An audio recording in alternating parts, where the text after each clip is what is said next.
Hi everyone.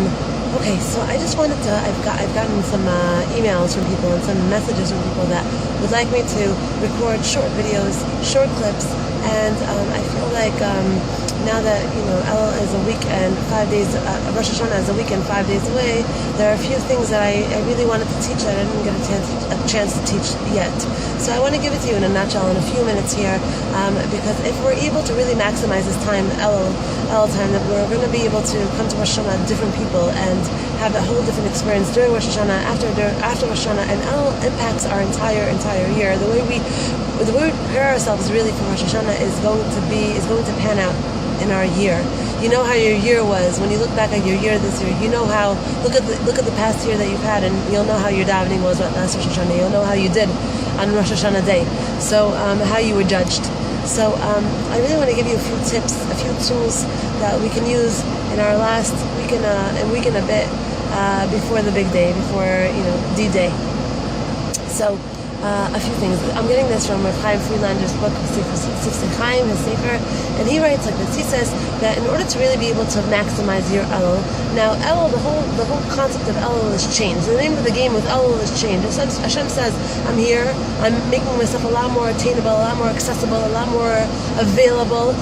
If you take one step, I'll take 10 steps towards you. The help from above is tremendous during Elul. Elul is Anino Dodi Dodili. It's the connection, the relationship is very much felt. We have a lot of siyata d'shmaya, we have a lot of help from above, especially if we're people that want to work on our spirituality and want to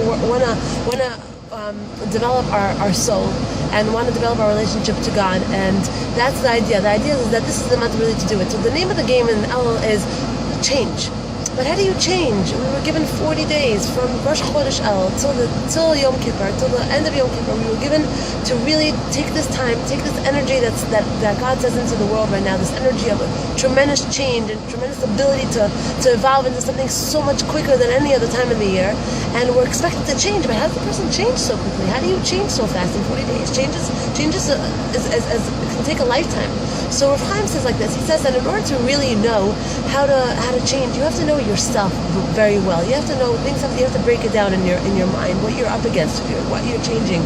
How does it work? So here we go. So there are three things. Number one, he says that there's a concept of hergel. Hergel is hergel in Hebrew. Hergel is basically where the things that are not good for me, I've done them so many times over that at this point I've forgotten that they're not good for me.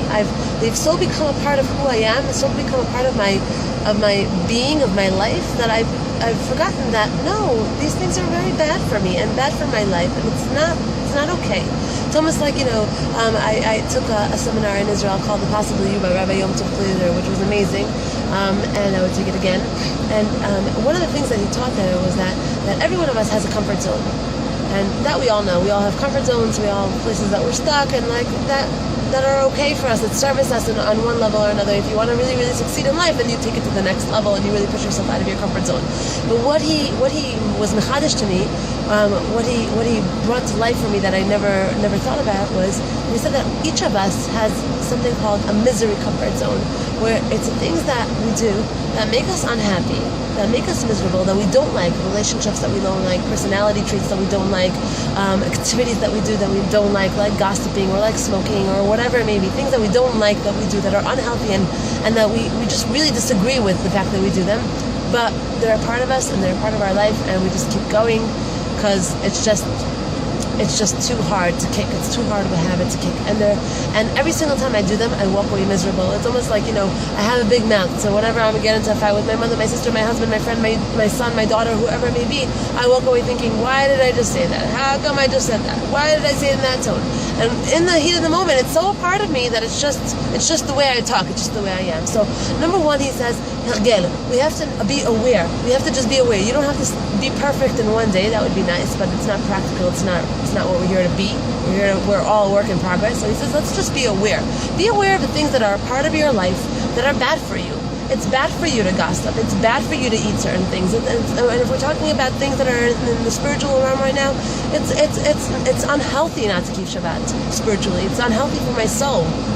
It's unhealthy not to check my clothes for shadness or to check my mezuzah every 7 years or whatever it may be. It's unhealthy for my soul. So let's just get in check with what I'm doing, with my tongue, what I'm eating, what I'm saying, with the relationships in my life, with my relationship with myself, with the negative voices in my head towards myself, towards other people, whatever it may be. Let's just be aware. Number one, let's not be in denial. These things that I do are not good. It's not good things that I do. Can I be better? For sure I can be better. Do I have to kick myself and then knock myself because I do these things? No, because knocking myself won't ever get me anywhere. So number one is hergel. Be aware of the things that you do that are bad for you, that are so part of your life that they become so you that you don't even see that they're bad anymore. That's number one. Number two, he says, as a result of hergel, something else happens. Another spiritual reality happens. We create something called tuma. Tuma is from the word of atum, which means shut, tightly shut, vacuum packed, shut, which means that tuma is spiritual, it's a spiritual cancer, I guess you can call it that. It's something that when I do these things over and over again, when I speak Lashon Hara, which is gossip, over and over again, when I wear certain things, when I act a certain way, when I don't keep certain mitzvot or all the mitzvot or whatever it is that I'm meant to be doing as a person, I'm creating a spiritual reality in my life, in my body, in my soul. That's called tuma, which is a spiritual cancer. So that's something. That's number two. That everything that we do in our life has a results in something. So if I smoke, I'm doing something. It's not going anywhere. It's not going nowhere. It's affecting me in some level. If I speak negatively, it's not just going out into the world and not affecting me. It's affecting me. It's affecting me on every level of my being, on every level of my conscious and subconscious. So everything that it says in the Torah is really all God saying, I love you so much. Know what you're made up of. You're not just a body, you're a soul. And these things are cancer for your soul. So that's number two. Number three, he says, kshiyut oref, which means stubbornness. That when I'm so accustomed to things that are bad for me, when we were saying the first step, as a result of that, I become so shut down, and I become so insensitive to spirituality and to things that are good for me, because I've become so crass for my inability to connect with kedusha, with holiness, and because of this tuma, because of this impurity, I've become so clogged by this impurity. As a result of all the cloggedness, if that's a word, kshiyut oref is the third step, which turns a person into being a person that's just stubborn. I'm fine. Don't tell me that I need to change. Don't tell me that I'm wrong. I'm fine. I am fine. And those words keep a person very, very, very stuck. And not just stuck, they bring a person into a place of inability to really, really maximize their life, their relationships at work, wherever they may be, a parent, a friend, a spouse. You make yourself just not a person that can really, really take the next step and really develop and evolve into something, into your greater self. So just saying, I'm fine, leave me alone. If you don't like it, leave it. If you don't approve, then you know where the door is. When you say those things, the person that you're hurting the most is yourself. So what is he saying? He says four things. He says, in order to understand how to undo these things or uproot these qualities, especially now during this time of Elul, you have to know a few things. Number one, what helps these things? What's the medicine? What's the cure? What's the wheatgrass? What's the juice that will cure this illness from our soul? Number one, he says prayer. He says tefillah. He says tefillah, if you're already praying, pray earlier. If you pray early, pray out loud. And if you're doing all those things, keep doing them. Prayer is something that really, really, really cleans out our soul, cleans out our whole, all the tumah, all the cloggedness, all the impurity, all the cancer, all the spiritual stuckness. It cleans it out. Prayer, number one, it's a huge, huge, huge concept that it works wonders. That's number one. Number two, I'm telling you this all to you really, really in a nutshell. This is an hour and a half class. I'm telling it to you in a nutshell.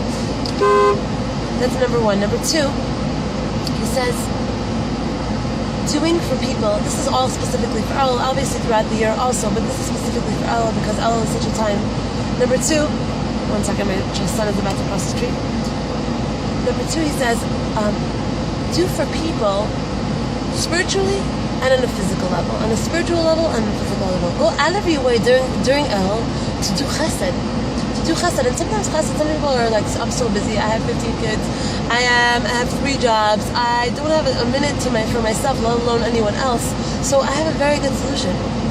The solution is we come around people, we come across people every single day, smile at people, say hello to people. That's a very big chesed. That's a very, very big chesed. It's a very big mitzvah. And don't be fooled by your evil inclination that tells you, come on, packaging boxes for people that don't have food, that's a chesed. Smiling at someone, who cares about me smiling at them? It's a very, very big thing. To be me'ir panim, to smile at someone, to say hello to someone, or even more so, not yell at your kids, and be patient, be more patient. That's chesed.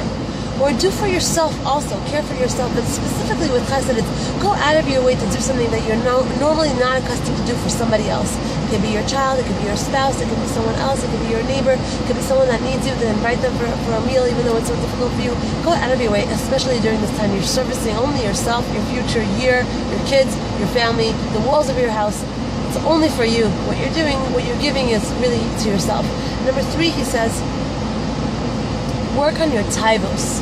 Work on your taivos, it means work on your evil inclination. Work on the things that, like, I want it and I want it now. That voice that we have inside of us that says, I want it and I want it now. Work on that. They're giving things away. Careful. Don't take too much. Taking too much really impacts your soul. So he says he gives a very nice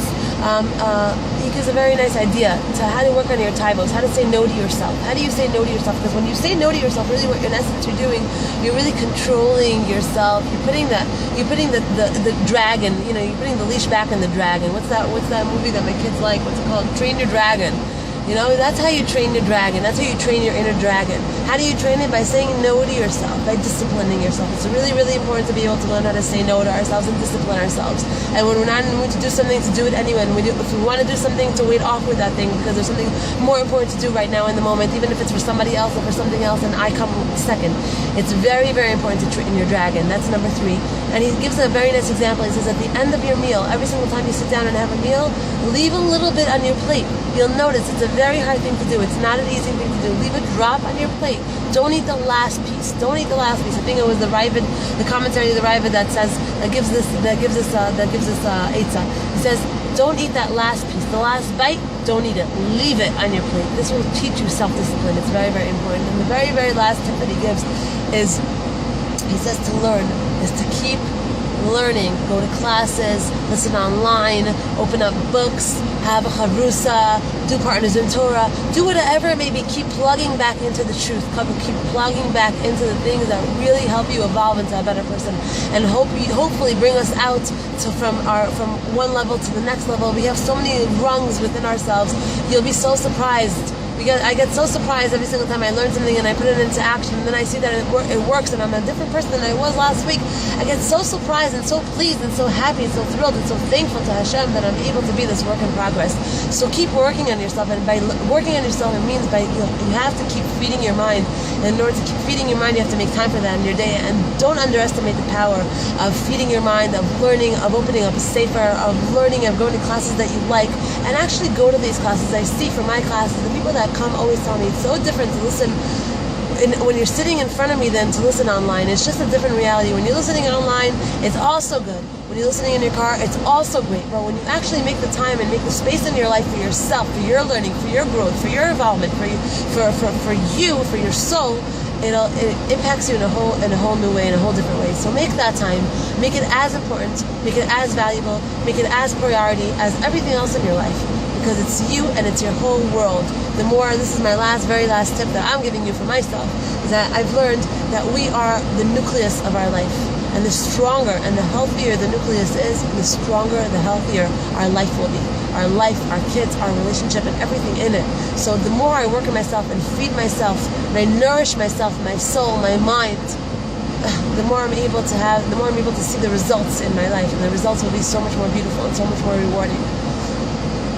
Have an amazing El. I hope we all have tzlacha. I hope we all just take out whatever it is, whatever reserves we have inside of us, to be able to really put our minds to it and put our efforts to it, and know that it's the most rewarding work in the world, to work on ourselves, to change ourselves, to give praise to ourselves, notice our own accomplishments in life, not be negative with ourselves and the people around us, because negativity doesn't help anyone. And really, really hopefully by this Rosh Hashana we should see Mashiach. We should all have this Rosh Hashana in Eretz Israel, in Yerushalayim, Beit HaMikdash. And feel free to write me with any questions or anything you'd like to say. Thank you, and have a good El. Have an amazing Siva V'Chasina Tova. Have an amazing Hashana. I hope to see you all.